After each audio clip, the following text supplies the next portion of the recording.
Now, enable swing stop. If you enable swing stop, I like the swing stop. If you enable the swing stop, that opens up a lot more options for you. First of all, what the swing stop is, when you enter the trade, whether it's one click or dynamic, when you enter the trade, then it's gonna use the last swing stop. In other words, the last swing, say you're going short like this trade, it's gonna use the last swing high as your stop. Now it looks back how many candles to find that high.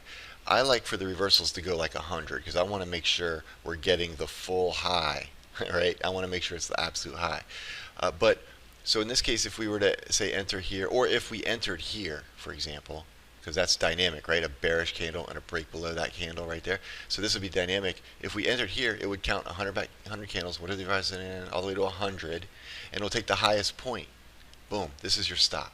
That's what the swing stop does. Now, say you're here in the trade, like we are. We're not in the trade. We want to look for the next one.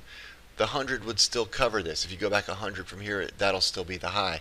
But if it's too big of a stop, sometimes you might just want to get the most recent swing high. You might want to look back maybe 25 candles and then just capture the most recent one. If like the 5 and 15-minute reversal, sometimes you can have 50, 60, 80 pips away for this stop, and you may just want to get the most recent swing high. So you can adjust it. This is actually 100 because it's not referring to pips, it's referring to candles. So you don't need to put an extra 0 on this one. That's what that is, swing stop, look back candles.